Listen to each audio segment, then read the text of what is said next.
आपल्या जळगाव ग्रामीण मतदारसंघामध्ये पहिला जिल्हा परिषदचा गट या ठिकाणी याचा प्रचार आज होतो आहे आणि दुपारून पिंपरी गटामध्ये प्रचार रॅली या ठिकाणी जाणार आहे। आणि खरं म्हणायला गेलं तर 5 तारखेपर्यंत आपल्याला माहिती आहे की लग्नतीथ असल्यामुळे बऱ्याच अडचणी आम्हाला आल्या, पण आणि उन्हाचं टेम्परेचर बी भयानक आहे, पण आज प्रचाराला जोमाने या ठिकाणी सुरुवात झालेली आहे। आणि मला खात्री आहे की जो आमचा बालेकिल्ला आहे तो बालेकिल्ला आम्ही आबादी ठेवण्याकरता कसोशीने प्रयत्न करत आहोत। हो, आपल्या बालेकिल्ल्याला देण्यासाठी शरद पवार या बालेकिल्ल्यात येऊन गेलेले आहेत, त्यांचा कसा परिणाम होईल असं वाटतं? हे बघा, प्रत्येक पक्षाचा नेता हा आपल्या उमेदवाराला निवडून देण्याकरता या ठिकाणी येत असतो। आम्ही आमचा प्रयत्न करतो, पण मागचं रेकॉर्ड जर चेक केलं तर फर्स्ट क्लासमध्ये आम्हीच पास झालेलो आहोत। हो, शरद पवारांनी एक प्रतिक्रिया काल दिलेली आहे की या निवडणुकीमध्ये जनतेचा आम्हाला प्रतिसाद मिळतोय, मात्र निवडणूक अधिकाऱ्यांचं सुद्धा सहकार्य मिळालं पाहिजे, EVM घोटाळा होणार नाही यासाठी, तर आम्ही विजय होऊ शकतो। हे कसं आहे, आता याला रडीचा डाव म्हणतात।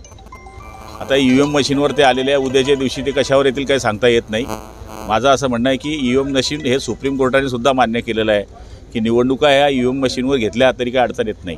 2000 कार्यकर्ते ते मतदान केंद्राबाहेर बूथ केंद्राबाहेर ठेवणार आहे, चांगली गोष्ट आहे। भाऊ, एक विषय असा आहे की मुंबईत मराठी माणसाला नोकरी नाही का, असं गुजराती एका कंपनीने केलेलं आहे। मुंबईत मराठी माणसाला नोकरी नाही असं एक गुजराती कंपनी कोण म्हटलं असं? एक कंपनी आहे गुजरातची, एक कंपनीने म्हटलं म्हणजे असं होत नाही। आणि असा कोणी माहिती आला नाही की तो मराठी माणसाला नोकरी देणार नाही। पहिले 80% नोकरी याचा अधिकार हा स्थानिक राज्याच्या लोकांना असतो।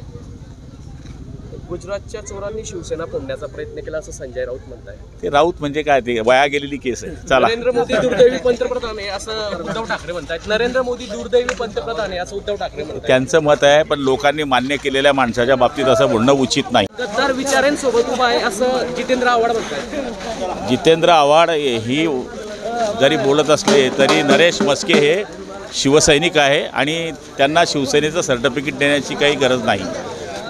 चलो, तुम्ही एकदा भाजपचा जो मेळावा झाला महायुतीचा, त्याच्यात तुम्ही म्हटले आहे भाजप काम करो ना करो पण मी काम करतो आहे, काय सांगाल? हे बघा, मी असं म्हटलं की प्रचारामध्ये काही कार्यकर्ते म्हणतात की शिवसेना काम करत नाही, काही कार्यकर्ते म्हणतात की भाजप काम करत नाही, काही म्हणतात शिवसेना काम करत नाही, काय म्हणतात भाजप काम करत नाही। आम्ही हे म्हटलं की काही काम करो ना करो पण आम्ही शिवसैनिक काम करणार आहोत।